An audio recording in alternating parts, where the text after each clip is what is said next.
Saudara Pengurus Besar Nahdlatul Ulama atau PBNU mendukung sepenuhnya pemerintahan baru di bawah kepemimpinan Prabowo Gibran.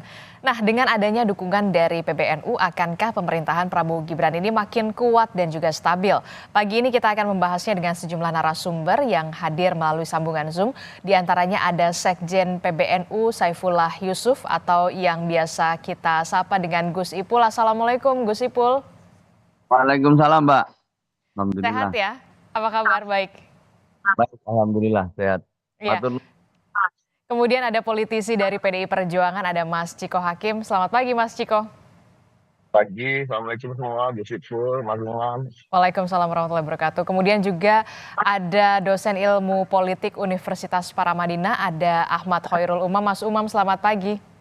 Pagi Mbak Adisti, Gus Ipul, Mas Ciko. Iya, ini kan lagi mencuat begitu ya ketika Presiden terpilih Prabowo Subianto belakan lah istilahnya pada saat di acaranya PBNU yang mengatakan bahwa saya tidak akan mencalonkan diri sebagai presiden ketika tidak direstui gitu ya dari Presiden Joko Widodo begitu. Nah, Gus Ipul, di acara PBNU itu juga disampaikan Gus Yahya pada saat itu bahwa memang PBNU ini akan siap mengawal pemerintahan. Nah, sikap PBNU ini sebenarnya seperti apa, Gus Ipul? Ya, sebenarnya apa yang disampaikan Gus Yahya itu menegaskan pernyataan-pernyataan yang telah dibuat sebelumnya oleh pengurus besar Nahdlatul Ulama. Kita ingin menyampaikan bahwa proses Pilpres ini telah selesai dengan perjalanan yang sangat panjang dengan segala dinamikanya. Nah, ini saatnya kita harus gandeng tangan untuk bersama-sama menyongsong masa depan yang lebih baik. Adalah suatu kesempatan kita untuk sekali lagi meneruskan apa yang selama ini sudah kita capai. Jadi apa yang disampaikan oleh Gus Yahya itu merupakan sikap resmi dan sekaligus juga merupakan pernyataan yang menjadi titipan dari begitu banyak ulama-ulama di berbagai daerah. Mbak, kira-kira itu intinya. Berarti siap mengawal pemerintahan juga. Tapi kemudian begini, Gus Ipul, apakah kemudian kita kan tahu begitu PBNU ini tidak ada urusannya ke dunia politik, urusan politik. Nah, bagaimana respon Anda, Gus Ipul, menanggapi ini? Ya, disampaikan oleh Gus Yahya bahwa prioritas kita adalah kemaslahatan umat, kesejahteraan rakyat itu yang utama. Nah, sekarang proses politiknya sudah selesai dan tentu kita punya kewajiban untuk mengawal pemerintah ini supaya sukses. Kalau sukses itu yang diuntungkan adalah rakyat, yang diuntungkan adalah bangsa ini. Nah, itu intinya, Mbak. Dan kita bukan kali ini saja Pilpres. Selalu saja setiap Pilpres kita memang ada semacam perbedaan-perbedaan ya. Tetapi itu harus kita jadikan bagian dari energi untuk membangun bangsa ini ke depan.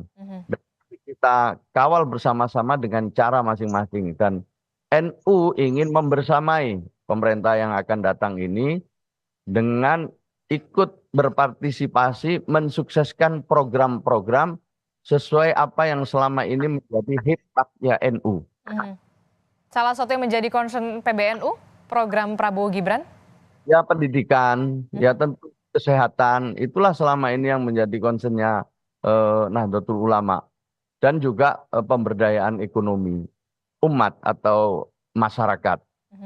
Ada beberapa memang yang sudah kita lakukan selama ini dengan nyata-nyata ya, dengan sungguh-sungguh. Ya, diantaranya itu adalah tadi yang saya sebut bidang pendidikan, kesehatan, pemberdayaan ekonomi, kesejahteraan sosial gitu, melalui semua instrumen yang dimiliki oleh Nahdlatul Ulama. Tapi begini Gus, ketika membersamai, mengawal juga termasuk mendukung pemerintahan, kalau misalkan nih kan, kalau kemudian Pak Prabowo nantinya akan meminta salah satu dari tokoh NU untuk bergabung di kabinetnya, kalau ya kan, masih kalau. Bagaimana, siap atau tidak sebenarnya dari PBNU sendiri? Ya, mendukung itu sepenuh hati ya, ketika diberi kesempatan tentu eh, suatu kehormatan dan akan dibahas secara sungguh-sungguh oleh para kiai gitu. Mhm, Kalau tidak misalnya, ya tidak apa-apa, tetap kita akan memberikan dukungan. Jadi intinya bahwa membersama itu luar dalam gitu. mhm, Siap apapun yang dibutuhkan oleh presiden dan wakil presiden terpilih untuk mensukseskan semua program yang telah ditetapkan. mhm. Tapi kalau dari PBNU sendiri kalau misalkan diminta begitu salah satu tokoh NU-nya, berarti siap begitu ya, Gus Ipul?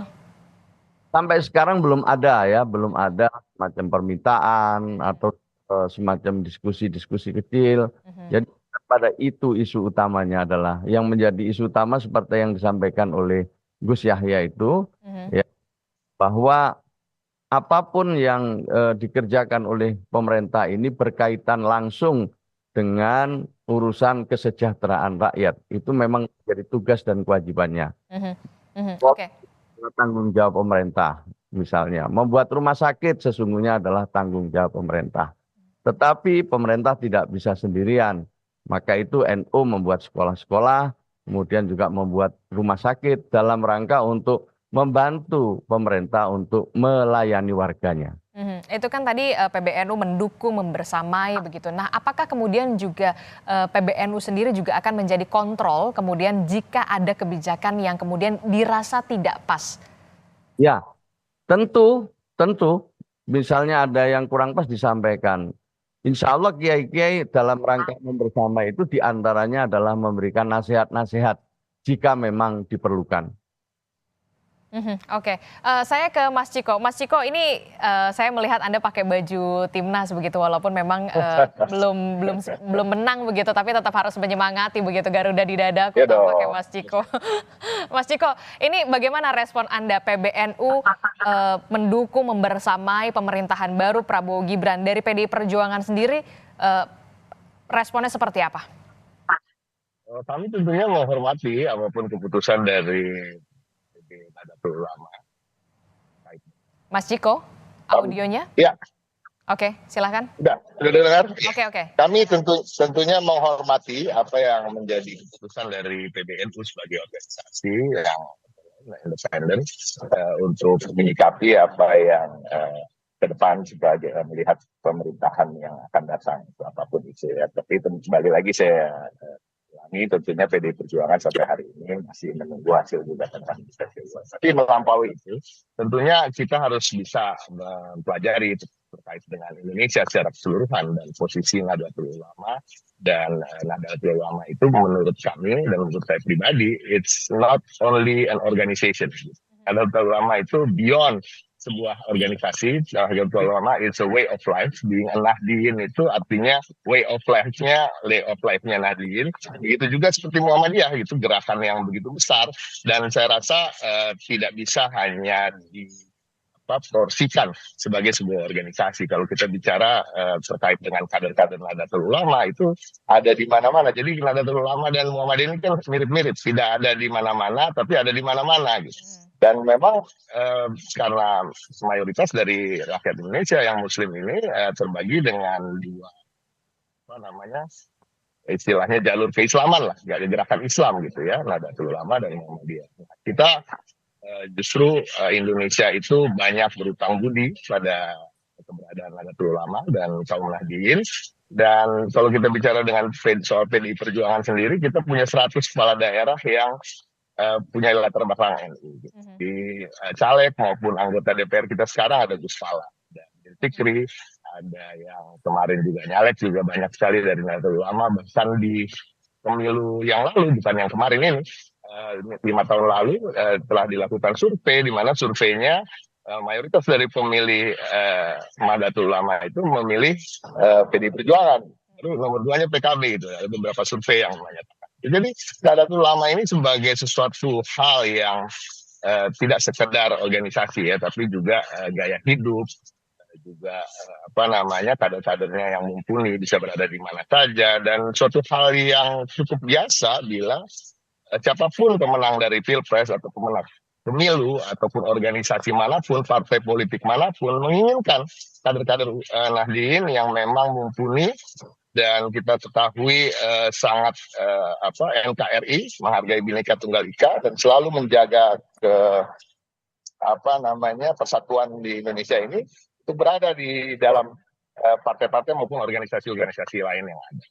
Jadi bukan hanya membersamai kaum muslimin, saya rasa Nahdlatul Ulama juga menjadi semacam pengayom bagi kaum minoritas di Indonesia. Jadi ini hal yang biasa patut kita hormati dan nanti siapapun pemimpin kita ke depannya tentunya akan lebih baik lagi bila memang Nahdlatul Ulama berada di dalam kultur. Oke. Jadi PDI Perjuangan menghormati keputusan ataupun pernyataan yang dilakukan pada saat kemarin begitu ya untuk mendukung membersamai pemerintahan Prabowo Gibran. Nah, saya ke Mas Viva. Mas Viva, selamat pagi. Assalamualaikum Mas Viva. Mas Viva, ini kan kalau kita lihat ya, seberapa penting memang sebenarnya dukungan PBNU ini bagi pemerintahan baru menurut Anda yang berada di koalisi Prabowo Gibran, Mas Viva? Saya rasa bukan hanya PBNU, tapi juga Muhammadiyah, lembaga-lembaga keagamaan yang lain, itu memang sangat penting buat pemerintah dalam rangka apa? Dalam rangka untuk memberikan legitimasi bahwa pemerintahan sekarang ini didukung oleh kekuatan-kekuatan lembaga sosial keagamaan. Dan bagi lembaga sosial keagamaan yang penting itu kan bahwa proses pemilu dilalui secara konstitusional dan siapapun yang akan terpilih dan sekarang sudah terpilih ya memang harus didukung karena lembaga sosial keagamaan di Indonesia ini sungguh luar biasa menjadi salah satu dari kekuatan civil society yang sangat penting bagi peningkatan kualitas demokrasi. Kekuatan civil society itu adalah kekuatan non-negara di luar negara yang mempunyai ciri mampu membatasi intervensi negara, bersifat kritis, dan mampu untuk membangun kekuatan yang mandiri dan independen.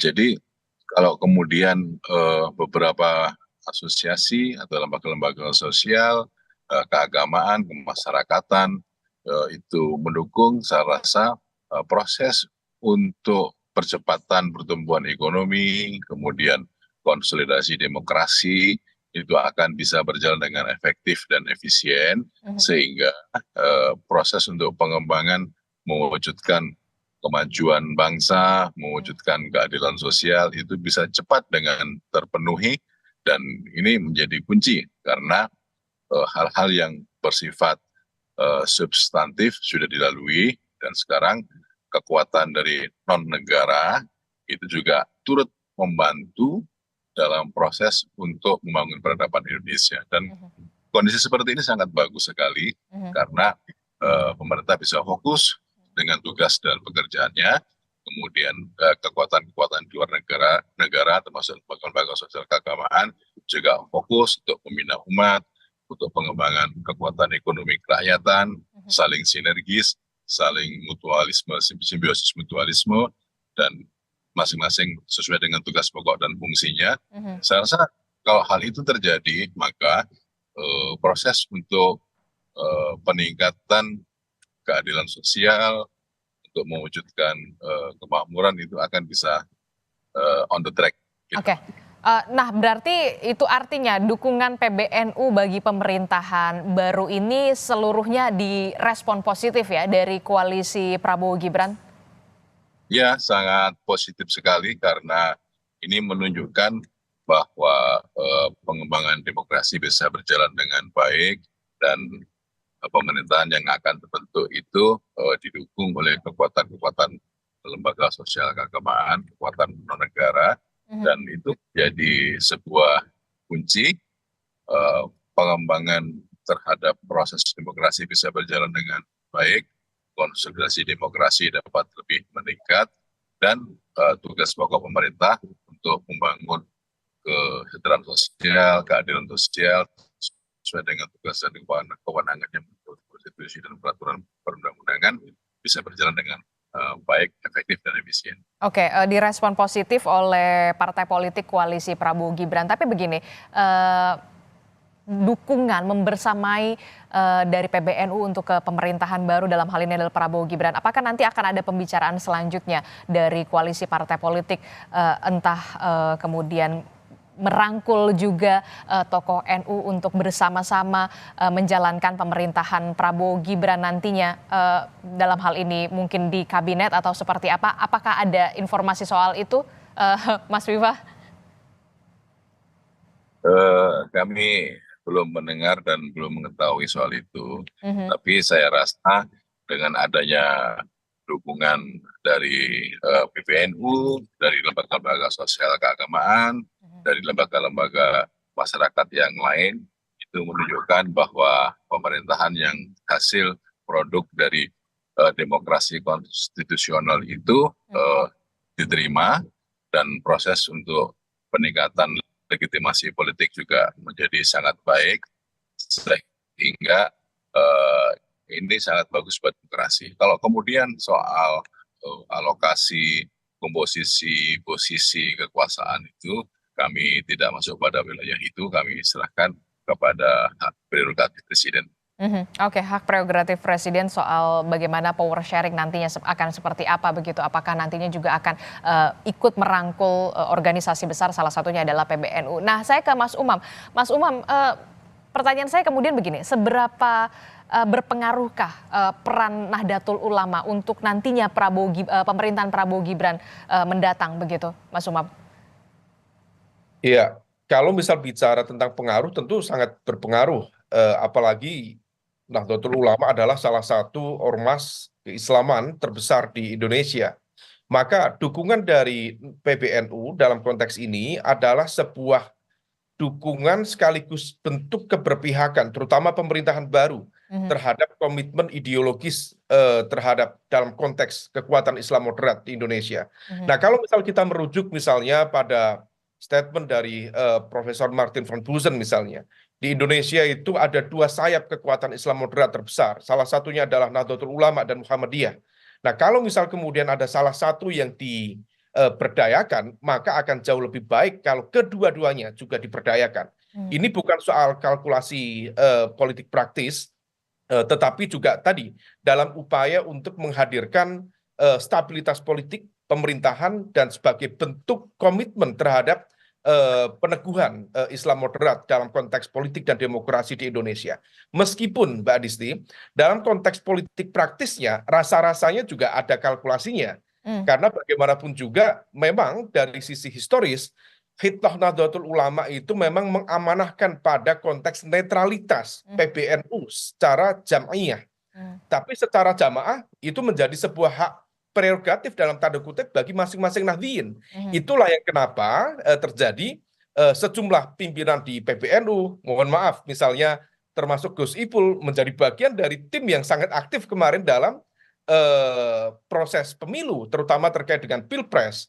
Nah, oleh karena itu kalau misal kemudian tadi beberapa kali Mbak Adisti bertanya, apakah mungkin ada representasi dari Nahdlatul Ulama yang akan masuk di kabinet? Besar kemungkinan akan ada pembicaraan atau komunikasi mengenai hal itu. Terlebih kalau misal belajar dari periode pertama, termasuk khususnya periode kedua di pemerintahan Pak Jokowi misalnya, ada concern cukup serius waktu itu di bawah kepemimpinan Pak Kiai Haji Said Akil Siroj.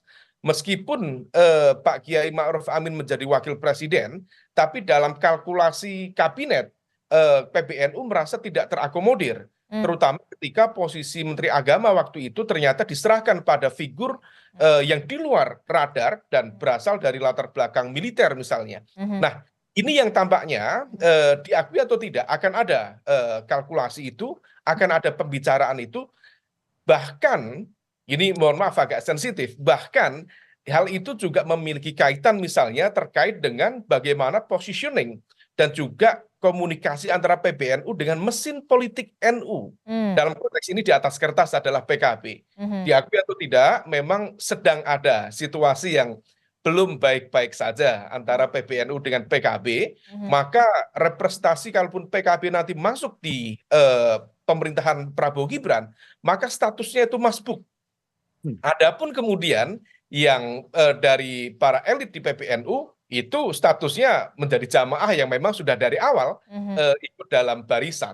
Meskipun dengan catatan PBNU sebaiknya tidak menggunakan nuansa ini sebagai alat politik praktis, tetapi betul-betul kemudian menjadi jangkar dalam konteks kebangsaan. Nah, tetapi satu lagi, Mbak Disti, yang lebih penting, memang NU itu menjadi bagian dari jangkar stabilitas politik di Indonesia. Tetapi kalau misal merujuk pada apa yang dulu dilakukan oleh Kiai Haji Abdurrahman Wahid, bahwa NU dalam catatan sejarah juga mampu memainkan peran sebagai Islamic base, civil society yang efektif.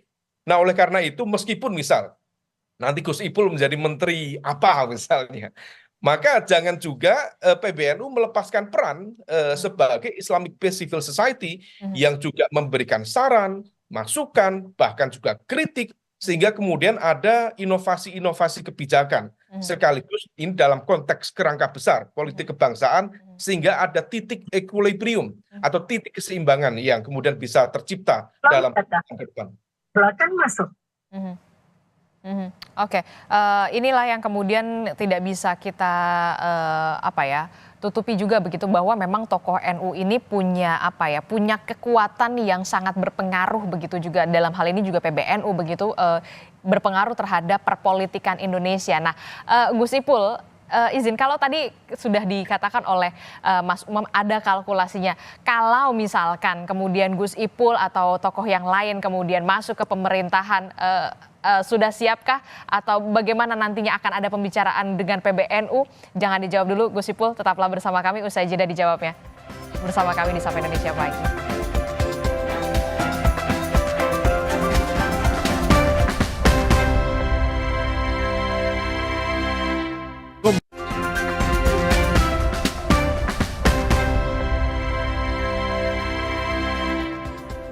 Terima kasih Anda masih bersama kami di Sapa Indonesia Pagi, Saudara. Terkait dengan dukungan dari pengurus besar Nahdlatul Ulama atau PBNU, apakah kemudian berperan secara signifikan untuk menguatkan atau menstabilkan pemerintahan Prabowo Gibran? Kami masih akan membahasnya. Di pagi hari ini ada Gus Ipul dari PBNU, kemudian ada Mas Ciko Hakim dari PDI Perjuangan, ada Mas Viva Yoga dari dan juga ada Mas Umam. Saya ke Gus Ipul dulu deh, pertanyaan saya tadi yang belum terjawab. Jadi bagaimana Gus Ipul, kan kita melihat ya tokoh NU ini punya punya peranan sangat penting dan sangat besar bagi pemerintahan. Salah satunya adalah di pos-pos menteri yang kemudian memang sudah, ini mah sudah posnya tokoh NU begitu. Salah satunya mungkin Menteri Agama. Nah, Anda meresponnya bagaimana ini? Siapkah nanti mungkin nama Gus Ipul juga akan ditawari atau bagaimana? Gus Ipul? Pertama, tadi udah kita sampaikan ya, bahwa dukungan ini utamanya adalah untuk kemaslahatan umat, kesejahteraan rakyat, itu yang utama. Dan Presiden punya visi misi yang beliau sendiri harus memilih orang-orang untuk membantu mensukseskan tugas besar tersebut. Sebagai hak prerogatif Presiden, ya kita serahkan sepenuhnya kepada Presiden. Kita memang diperlukan kader-kader NU, tentu sesuai kapasitas dan kompetensinya silakan untuk dipilih. Yang kedua, kalau toh tidak, ini perlu saya sampaikan dulu, kalau toh tidak, kita akan tetap membersamai, kita akan tetap mendukung, dan juga jika diperlukan para ulama kiai akan memberikan nasihat-nasihat yang baik untuk kesuksesan program pemerintah. Itu yang akan dilakukan oleh Nahdlatul Ulama. Kita tidak akan berubah sikap hanya gara-gara tidak dapat jabatan. Kita mengubah haluan gara-gara tidak menjadi bagian dari kabinet yang akan datang. Itu saya pastikan tidak akan terjadi.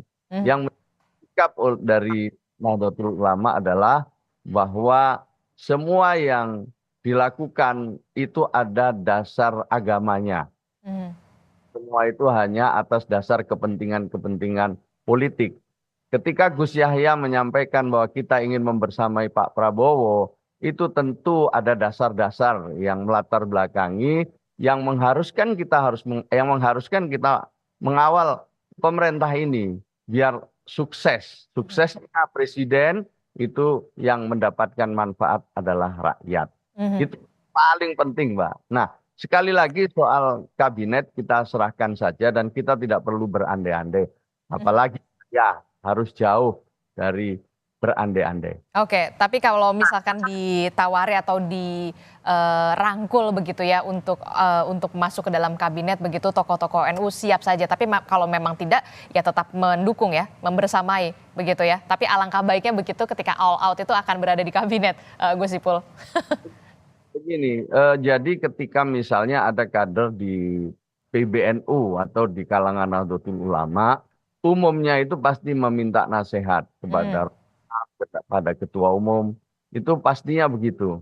Pasti perlukan nasihat dari ulama-ulama yang biasanya itu berkumpul di tempat Rois Am atau dengan ketua umum yang semuanya dibahas dan apakah seseorang itu memiliki kemampuan untuk diberi jabatan. Kalau tidak, tentu mereka akan diberi nasihat yang baik oleh para ulama, para kiai-kiai.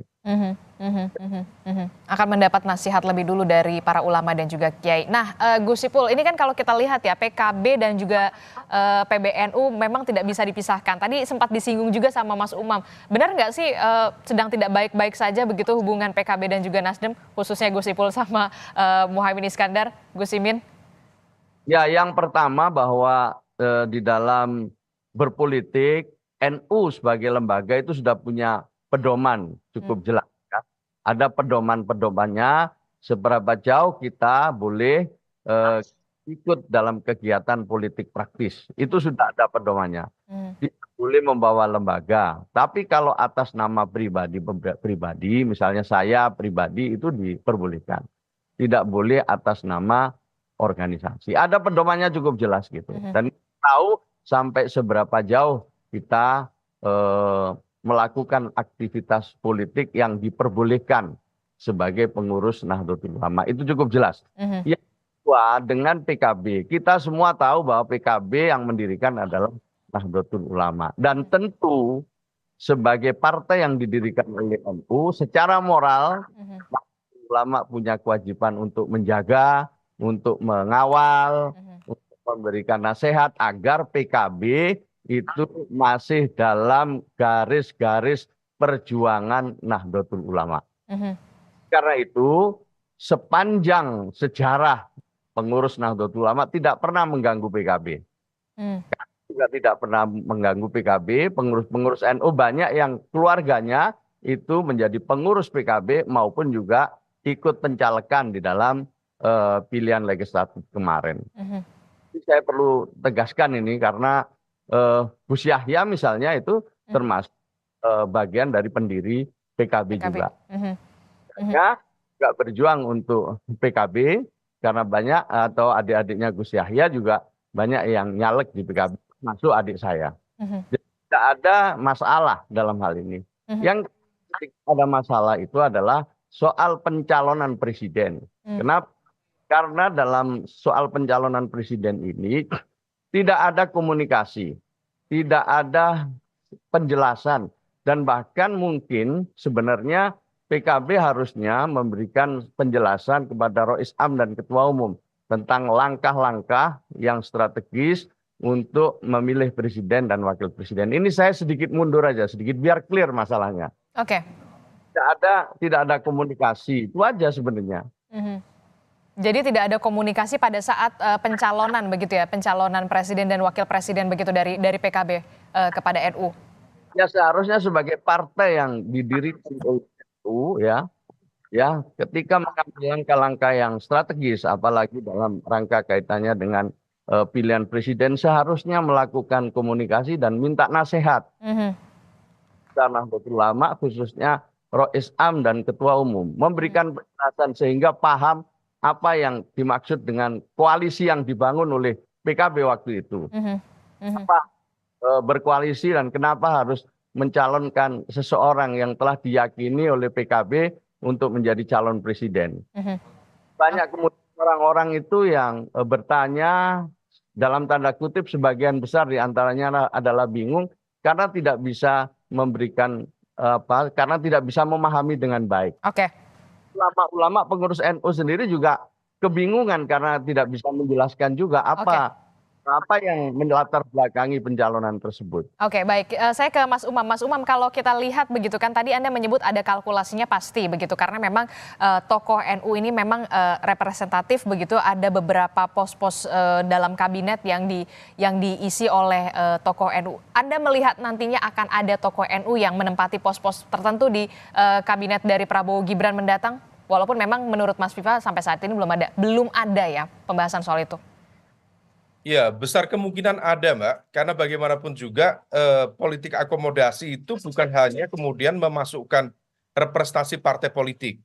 Kalau misal di era pemerintahan Pak Jokowi saat ini misalnya, ada sejumlah nama, termasuk Pak Mahfud tidak merepresentasikan partai politik, tetapi memiliki irisan yang cukup kuat dengan Nahdlatul Ulama. Demikian pula dengan Pak Menteri PMK. Beliau juga tidak memiliki garis koordinasi langsung dengan partai politik tertentu, tetapi lebih menyimbolkan representasi dari Muhammadiyah. Nah, ini yang barangkali akan menjadi istilahnya jurisprudensi dalam konteks pengambilan keputusan politik dalam upaya menyusun kabinet ke depan. Maka kalau misal ditanya apakah memungkinkan ada representasi dari ormas keislaman, besar kemungkinan akan ada. Nah, semua akan bergantung pada komposisinya karena perebutan jumlah kursi, nomenklatur kementerian yang akan dilakukan di internal koalisi, baik koalisi utama maupun koalisi masbuk misalnya, maka betul-betul akan menjadi ajang perebutan tersendiri. Belum lagi dari jaringan relawan dan lain sebagainya. Nah, ini yang kemudian akan membuat pemerintahan baru di bawah kepemimpinan Pak Prabowo untuk menghitung ulang. Karena dari Undang-Undang Kementerian Negara praktis hanya ada 34 Kementerian Negara. Nah, kecuali akan dilakukan misalnya karena besarnya politik akomodasi dilakukan amandemen terhadap Undang-Undang Kementerian Negara. Tapi per hari ini rasanya belum ada pergerakan di parlemen untuk melakukan amandemen terhadap Undang-Undang Kementerian Negara. Tapi kalau dari analisa Anda, ada berapa pos yang kemudian nanti akan merepresentasikan dari tokoh NU? Kalau jumlah posnya, saya pikir kita cermati ya, setidaknya ada satu posisi yang cukup terhormat. Karena kalau misal sekarang agak blur. Memang ada Pak Mahfud, tapi Pak Mahfud dianggap sebagai representasi profesional, meskipun beliau memiliki irisan dengan Nahdlatul Ulama. Sementara Menteri Agama, Gus Yakut itu kader PKB sekaligus juga representasi NU. Beliau kemarin sebagai Ketua Umum GP Ansor. Nah, tetapi dalam perjalanan juga sepertinya ada gap komunikasi antara Gus Yakut misalnya dengan teman-teman di PKB sebagai bagian dari proses dinamika politik di 2024 kemarin. Maka kalau misal situasinya seperti ini, rasanya kalkulasi akan terus dilakukan, apalagi tadi terbukti meskipun PKB mendukung capres-capres yang lain, tapi basis pemilih loyal Nahdliyin ternyata memberikan dukungan yang cukup solid, 55,8% Prabowo Gibran.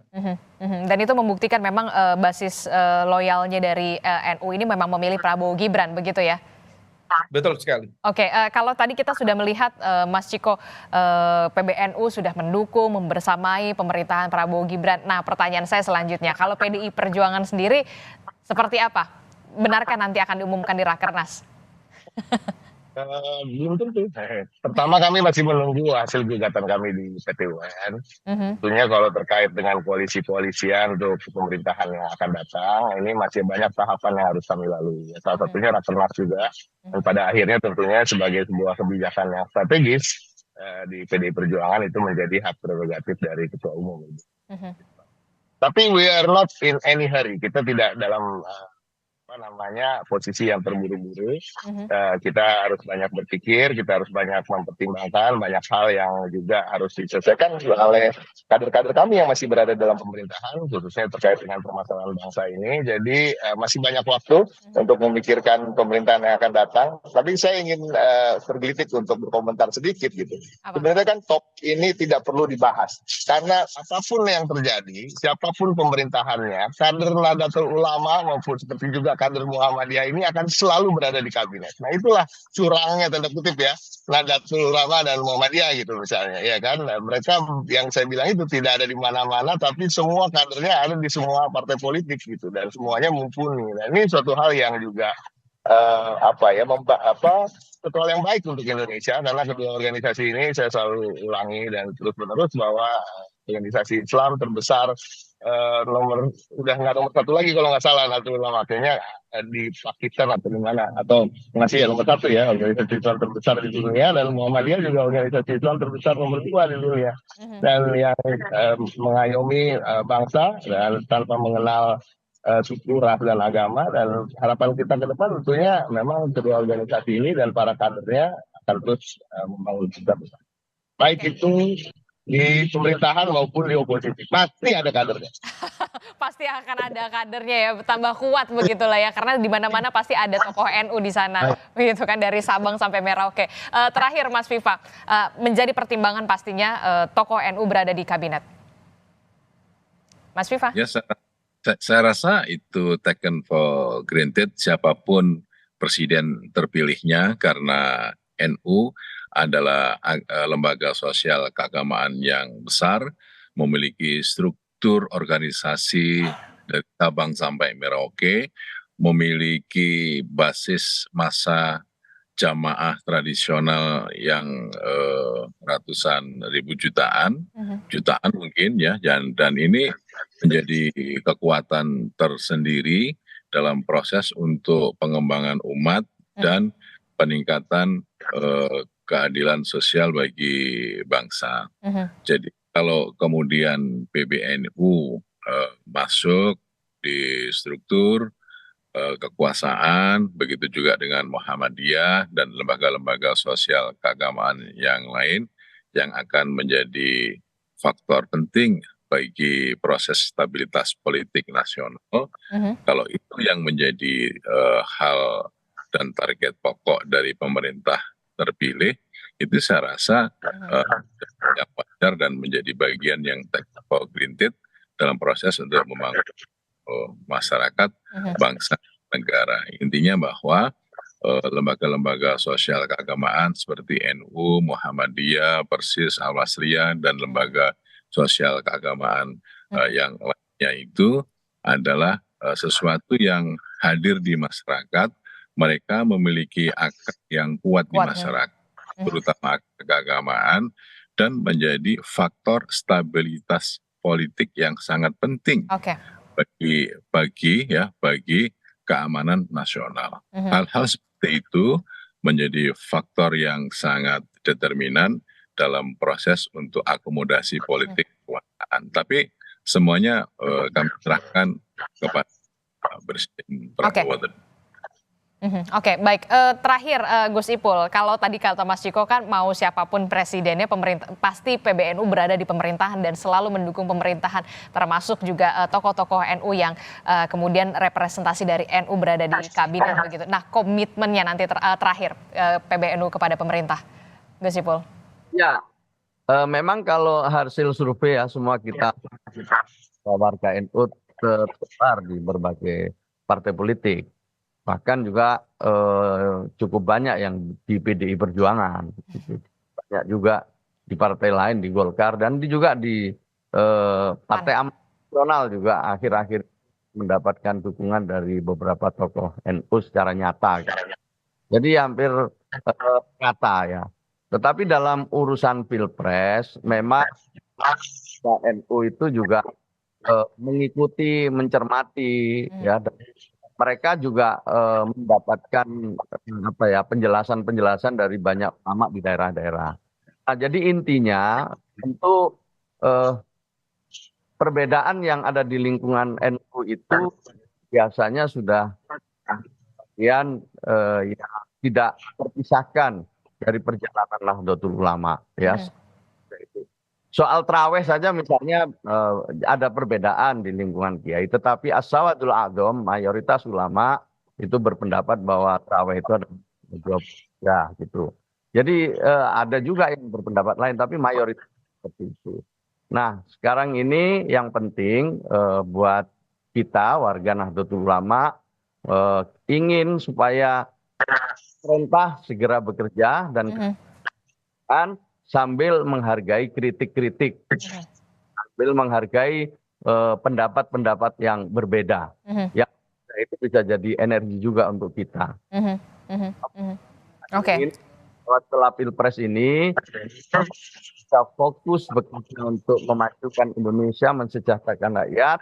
Nah, sementara yang berada di luar pemerintah bisa memberikan kritik dan masukan. Seperti PDI Perjuangan, ini sudah terlatih ini di dalam juga baik gitu, di luar juga baik, sudah teruji. Jadi mari kita jalani berbangsa dan bernegara ini dengan segala perbedaan yang ada. Dengan adanya dukungan dari PBNU tentu saja bisa dikatakan bisa semakin kuat begitu pemerintahan Prabowo Gibran agar lebih cepat berlarinya untuk mensejahterakan rakyat begitu ya. Tapi jangan lupa, jangan melupakan kritik-kritik yang memang dari partai-partai yang memang berada di luar pemerintahan. Terima kasih Gus Ipul telah bergabung bersama kami. Kemudian ada Mas Viva Yoga dari Partai Amanat Nasional, kemudian ada Mas Ciko Hakim dari PDI Perjuangan dan juga ada Mas Umam juga.